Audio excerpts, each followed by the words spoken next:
What's up, ladies and gentlemen? Welcome back to the Big Fight Field channel where we speak the truth, we're honest, and we give our takes on college football and the NFL. Last night, I was gonna do a recap of the semifinals of the college football playoff, but I'm like, you know what? I'm gonna add the NFL into it. I'm gonna save it for tomorrow. That way, I'm fully energized because last night I was ready to go to sleep at 11 o'clock. That's how tired I was last night. But now we are up, we're fully energized, and we are ready to talk college playoff games from Thursday and Friday night, and then um, we're also going to preview some NFL wildcard games as we have two happening today, three on Sunday, and then one game on Monday night. So, first of all, without further ado, my prayers are out for everybody in California dealing with the wildfires. It's absolutely a terrible situation. The NFL moved the Vikings Rams game from Los Angeles to Arizona because of the wildfires, and I just hope that everybody in California is safe and protected, and they are not affected from the wildfires because it's very dangerous out there, man. So I'm praying for everyone in California going on with the wildfires, and yeah, I just want to send my thoughts and prayers out for everybody in California. So start off with that. And then we got a lot of football to talk about. So we are not going to waste any much time really. And if you haven't already, subscribe to the Big Fat Field channel. You can go ahead and check out my Miami Dolphins 2024 season recap. We talk about Stephen Ross electing to bring back Chris Greer and Mike McDaniel for it next year. And then also yesterday, we didn't talk about it, but they did fire special teams coach Danny Crossman, which he should have been fired years ago. And they also fired Wes Welker. I guess they had to have a scapegoat for the development of wide receivers on this team. It seems like every wide receiver had a down year besides Malik Washington. So someone had to be the scapegoat, and it ended up being Wes Welker. I don't really know how I feel about that, but those are the only offseason moves that the Dolphins have made so far. So be sure to go ahead and check out the season recap video. And we've got some more content coming up on the way. I finished up my winter semester yesterday, so no longer taking winter classes. So it'll free me up to make even more content on the Big Fight Field channel. And for all you wrestling fans, we'll be back doing wrestling content next week, starting off Wednesday night with AEW Dynamite Maximum Carnage. Not going to do Raw this week because I want to watch the Vikings-Rams game. But we will do Dynamite and we will do SmackDown next week here on the Big Fight Field channel.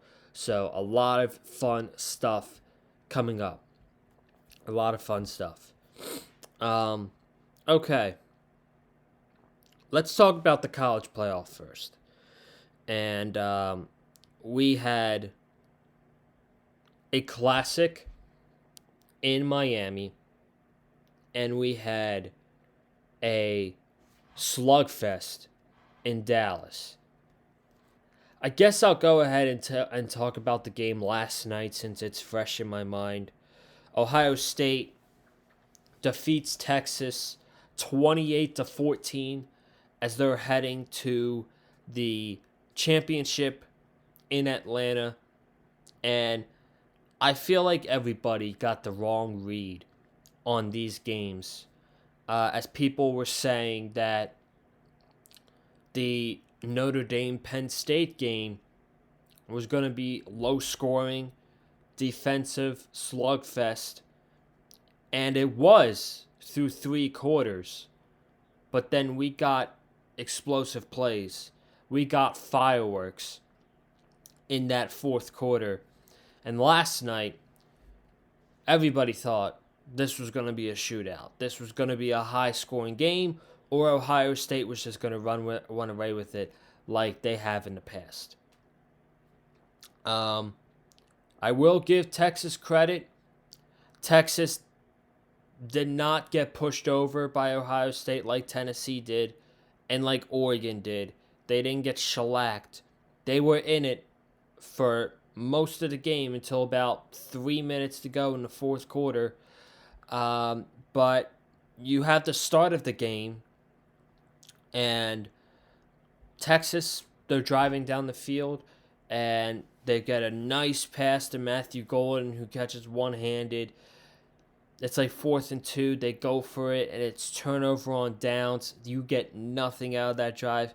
And, of course, Ohio State, on that first drive, they score a touchdown. They get the passing game going with Will Howard. They get the run game going with Quinshon Judkins, and he was awesome on that drive. He powered his way through a 9-yard touchdown for Ohio State. So even after that drive, it was 7-0 at the end of the first quarter. And I'm like, okay, I still think this is going to be a high-scoring game. I just think the fireworks are going to be coming in either the second or the third quarter. This second quarter felt like a drag. It took, I mean, some people enjoyed it, and that's fine with them. But this second quarter felt like such a drag until about, I would say, a minute left in the half. So you got punts, you got 3 punts from each team. You know, they're making good defensive stops, but I'm just sitting there, and it's not that interesting to me. And then Texas gets the ball, and they go for it on 4th and 1 with 54 seconds. This is when it starts to get interesting. They go for it. Arch Manning's coming in for this play. They do the re-option with Arch Manning, and Arch picks up the first down. The Texas crowd's going nuts. It was about 70-30 Texas fans last night because the game was being played in Jerry's World. That place was sold out last night. The vibe, you could tell from the television screen, the atmosphere at Jerry's World last night was awesome. So shout out to people that went to the game. It was really loud on television. And then Quinn Ewers makes a pass to Silas Bolden. Silas Bolden makes a couple yards, and we're like, okay, all right. They're stepping. And then, boom. A wheel route to Jaden Blue, and it's 7-7 with 29 seconds to go. And I'm like, wow. I definitely did not expect this. I expected at least like a 24-17 type of game going into halftime. It's 7-7. This is a massive dub for Texas. And Ohio State gets the ball. Boom. Screen pass to Trevion Henderson. He takes it to the house for 75 yards. All the Ohio State receivers were on the left side of the field. There was literally no one on the right side of the field. He had to get through the hole, which he did, and he was gone. So you're Texas, and you're sitting there like, wow, it is 7-7 at halftime. We will take it against this explosive Ohio State team. And the minute you blink, it's 14-7. Texas's all momentum has gone to the trash. Ohio State's up 14-7. And then we kind of get more of the same in the third quarter than we did in the second quarter. Obviously, Will Howard throws an interception on the first drive for Ohio State. Bad pass. That was all on Will Howard. Texas punts. Ohio State punts. And then Texas gets a long drive going. They score a touchdown on 12 plays, 72 yards. They score it in 5 minutes about. And again, what can't Texas stop? What couldn't Ohio State stop? The wheel route. The running back wheel route from Jaden Blue. He was wide open again. He was wide ass open. He could walk into the end zone and get in. And it's 14-14. So you're like, okay, for me at least, it's been a really boring game up until this point.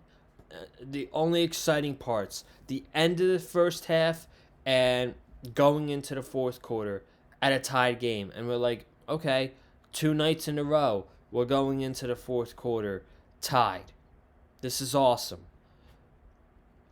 It's 14-14 going into the fourth quarter, and this is where the fireworks happen. Ohio State doesn't get their explosive plays, but they get long, methodical drives, which is exactly what they got here.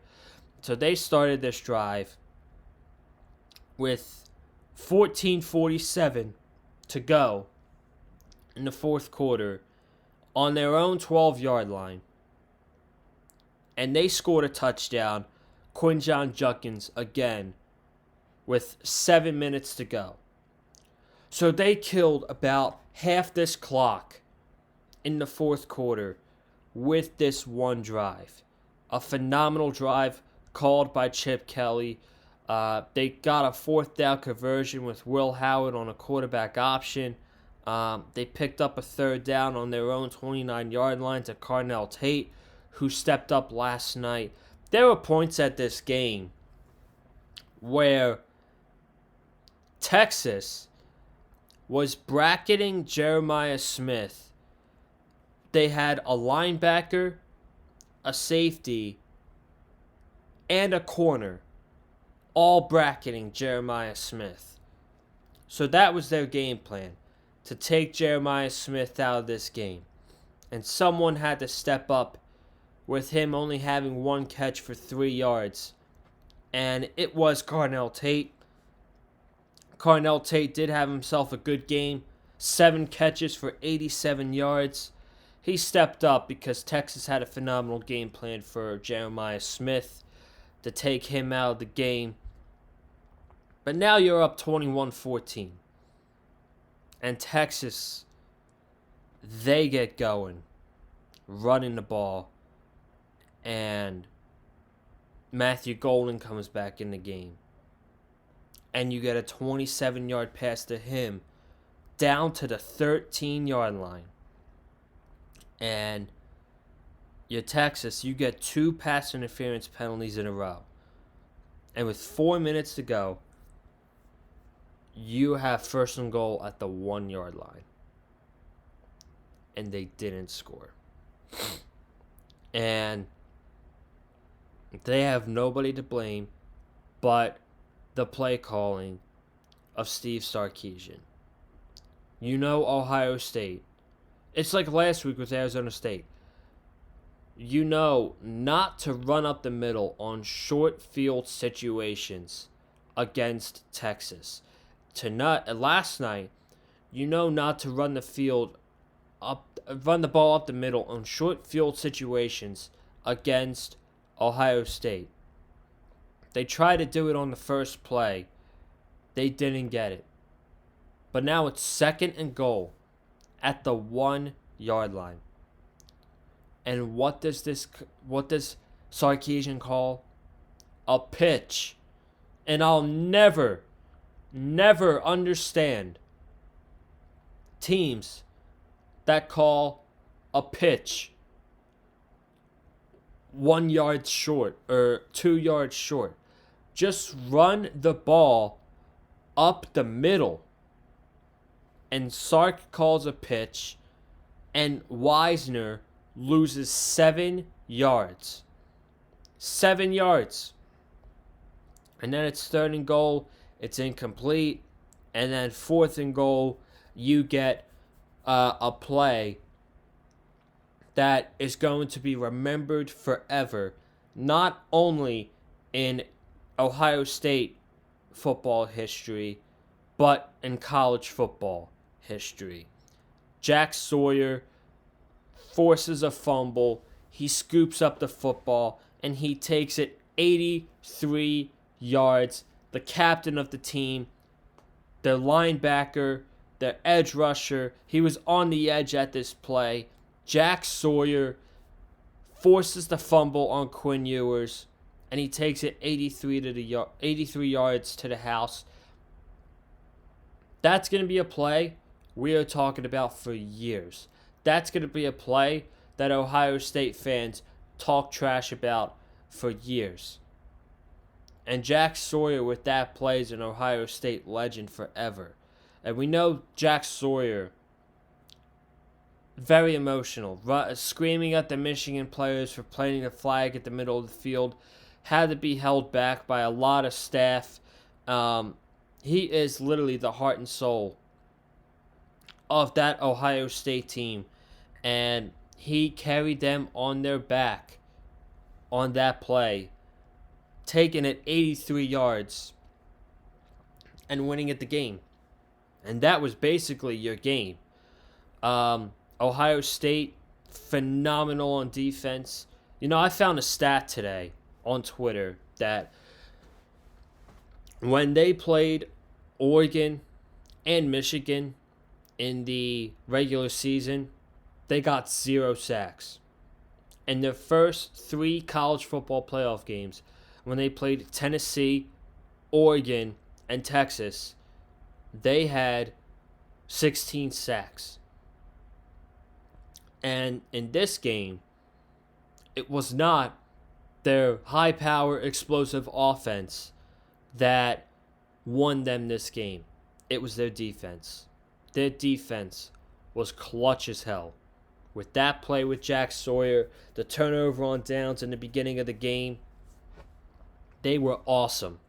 The entire night, Ohio State, they are the best team in college football. They showed it last night with a gritty slugfest, I called it. 28-14 win over Texas. And they were awesome last night. And then the other game, Notre Dame and Penn State. This was a classic. This was, I wouldn't say the best college football playoff game this year. I'm still going to give that to Texas and Arizona State. I'm not even being biased. That was the best game so far this playoffs. That was one of the best playoff games I've ever watched, and I was lucky to be there. But this game was a classic. And really, the madness didn't start until the fourth quarter. Again, just like last night, we were tied on Thursday night going into the fourth quarter, 10-10. And it wasn't just one team who broke out in the fourth quarter. Both teams were scoring a bunch in the fourth quarter. But the one play that I think determined this game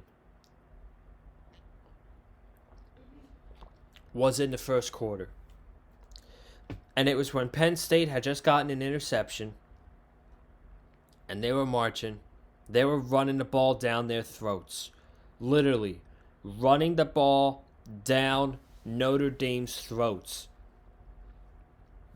And they had it 3rd and goal at the 3-yard line. And Nick Singleton was wide open coming out of the backfield. And Drew Aller threw it at his knee. And Singleton dropped it. So at first I'm like, oh my God, Singleton's got to catch that. That's such a walk-in touchdown. But really, Drew Aller did not throw him a good pass. So if Drew Aller hits him in the chest, that's an easy touchdown. Penn State probably wins that game. They had to settle for a 20-yard field goal. Not good.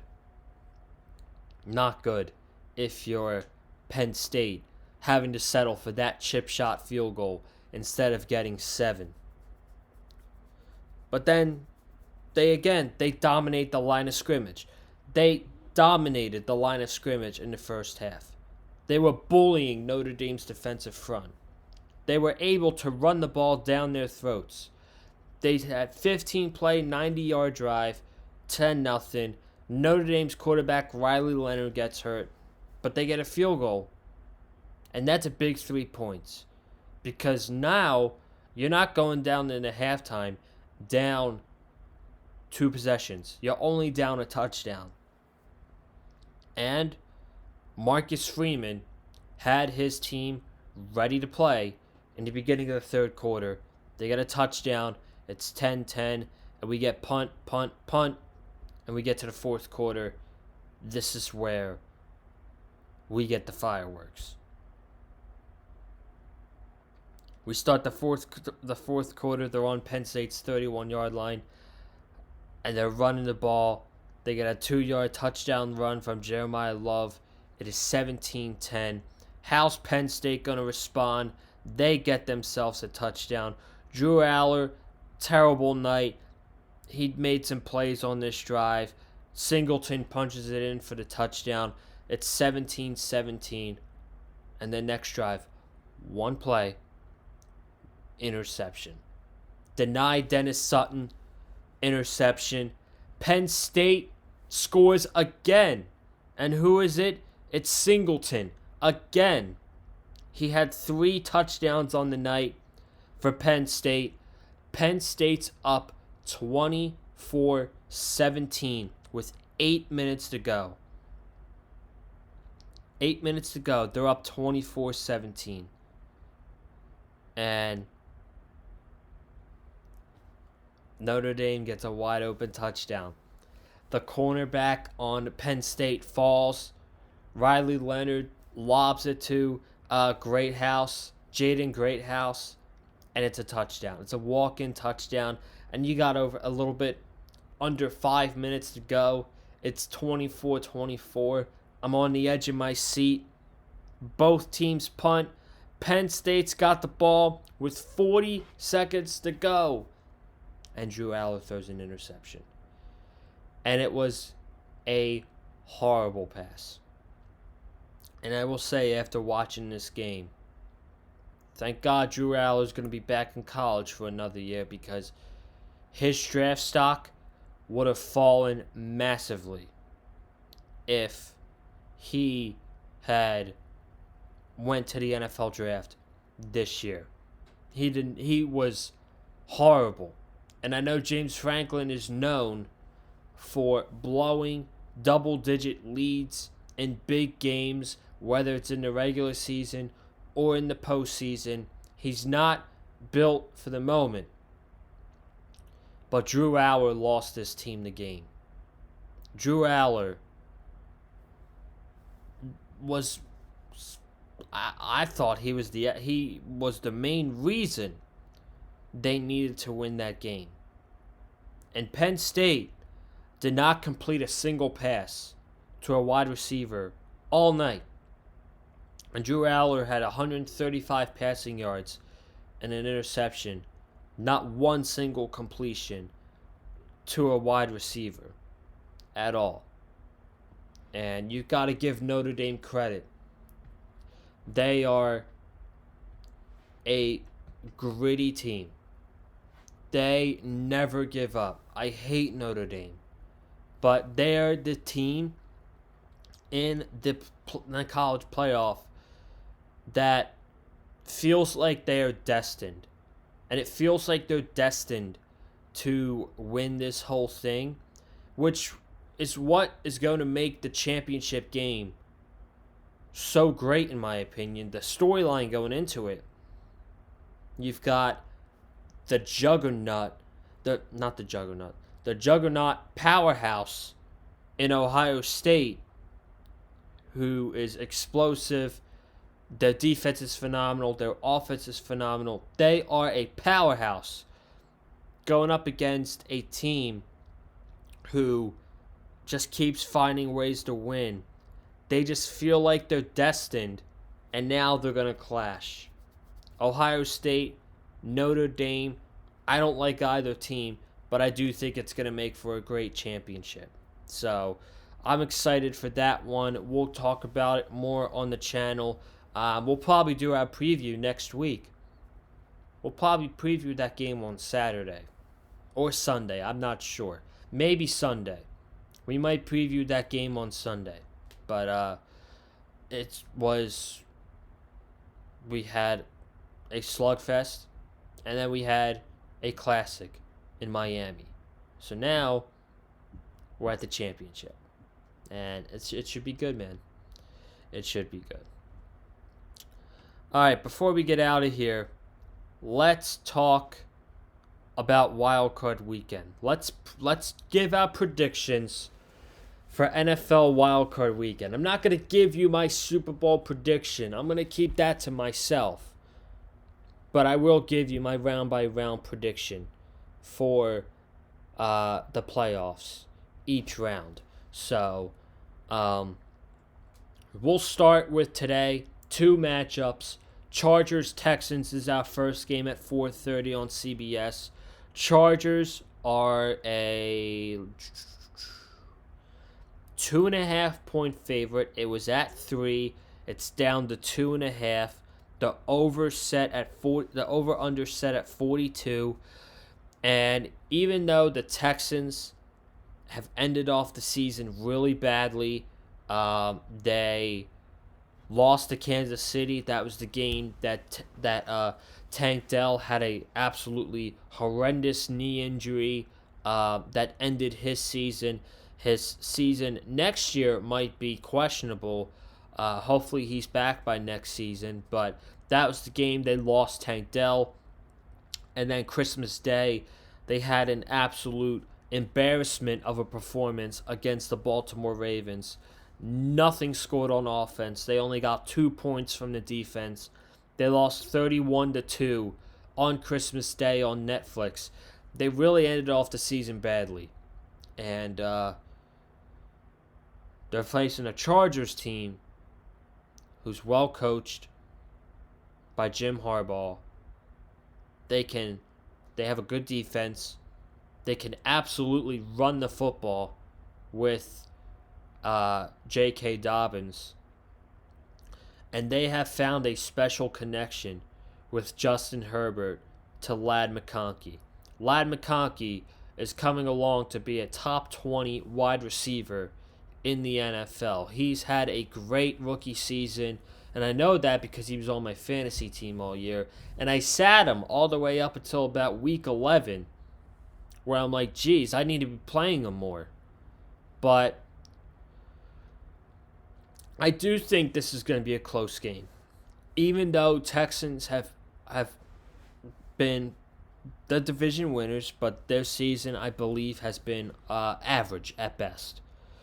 Yeah, it's good for them that they won a division, but they were expected to be a top contender in the AFC. And they feel like anything but a contender. 10-7. I think this is going to be a close game, but this is where I think their season ends. I think the Chargers, they win and they cover. So I'll take the Chargers to beat the Texans. In this game, I'll say something like 23-19. 23-19 Chargers over the Texans. And we get to the game tonight. Steelers-Ravens in Baltimore. It's going to be freezing cold. The Ravens are 9.5-point favorites. And if they were 19.5-point favorites, I would consider taking it. Because even though it's a division rival, the Steelers are probably the last team the Ravens want to see in the first round. The Steelers are coming into this game on a 4-game losing streak. And this is a really good matchup for the Ravens.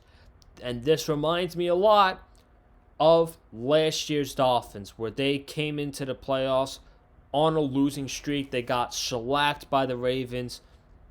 They lose the division to the Bills. They face the Kansas City Chiefs in freezing Arrowhead Stadium. And the Miami Dolphins were a perfect matchup for the Kansas City Chiefs in the first round. And I feel like this year the Steelers are a perfect matchup for the Ravens. The Ravens probably don't think that, but I certainly think so. I don't think the Steelers are going to score much on offense. I think the juices ran out with Russell Wilson for this season. Is he going to be the quarterback next year for Pittsburgh? I would think so. But they just don't have enough to keep up with the Ravens. And even though Zay Flowers is not playing in this game, I think the Ravens defense can do a good enough job to limit Russell Wilson, Steelers not scoring a lot of points, and the Ravens taking care of business in this one. I'm going with the Ravens 29, the Steelers 10. I think it's going to be an ugly game. I don't really think it's going to be close, and I'm going with the Ravens. Then we get to tomorrow. First game, 1 o'clock, CBS, Broncos-Bills. Bills are favored by 8.5 with an over-under at 48.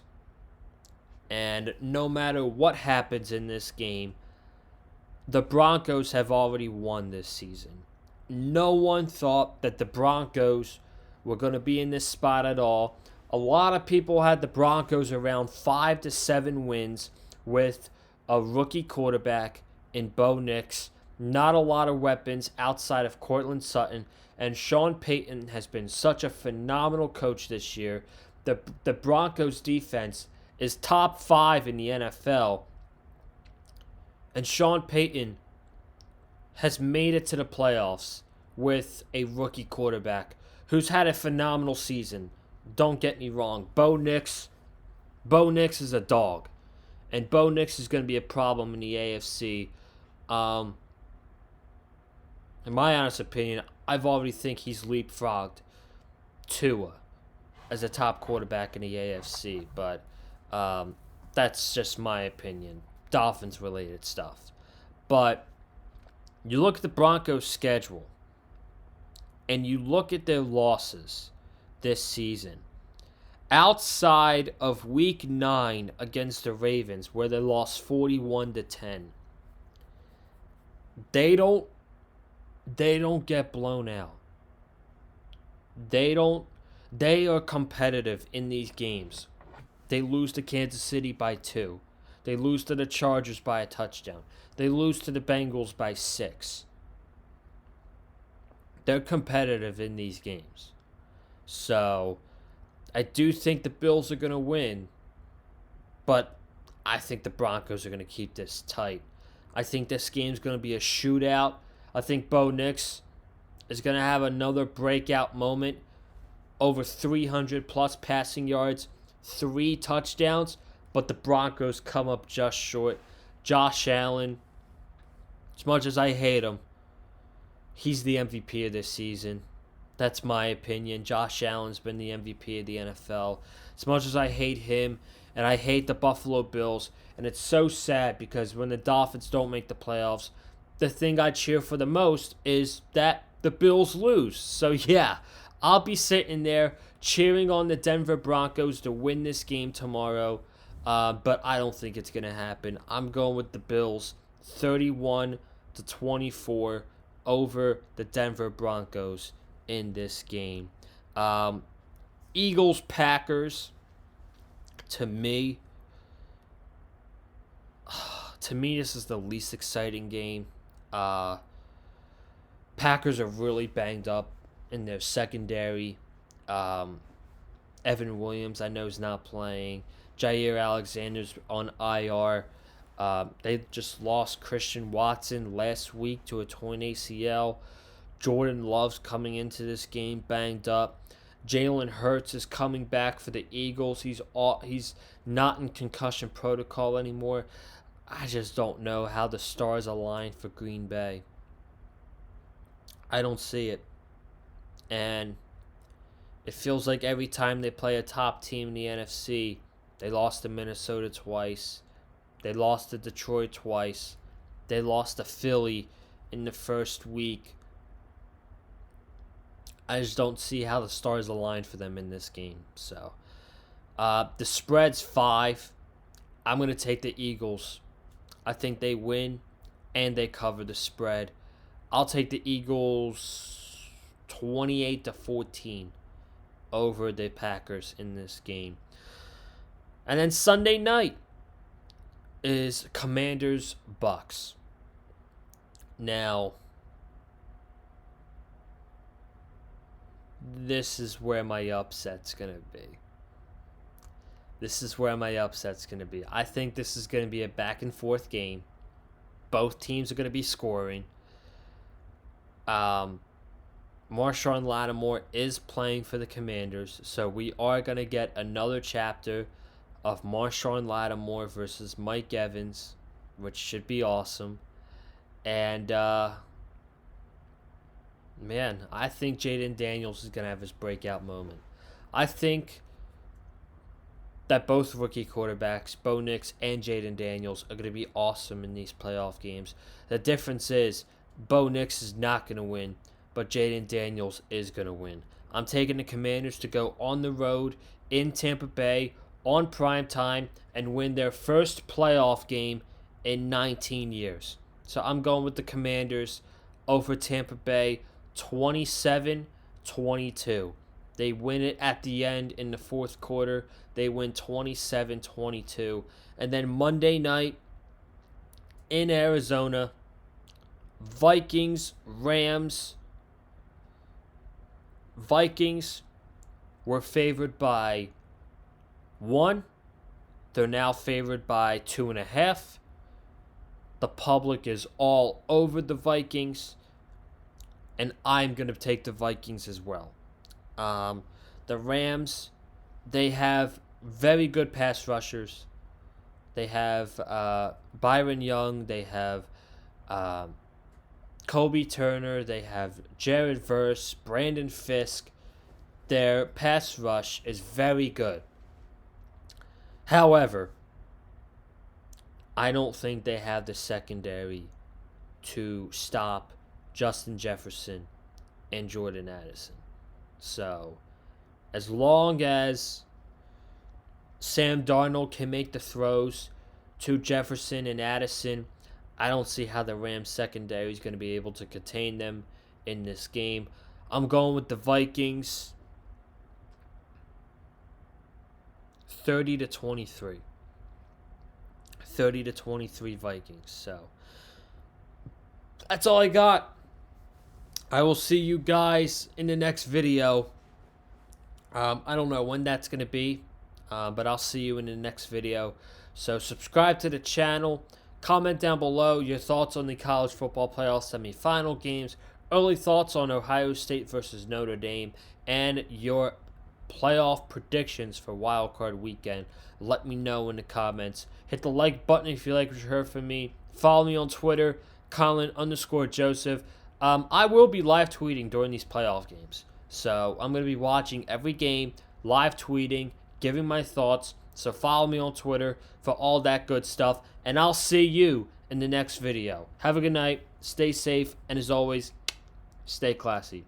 I'm out. Peace.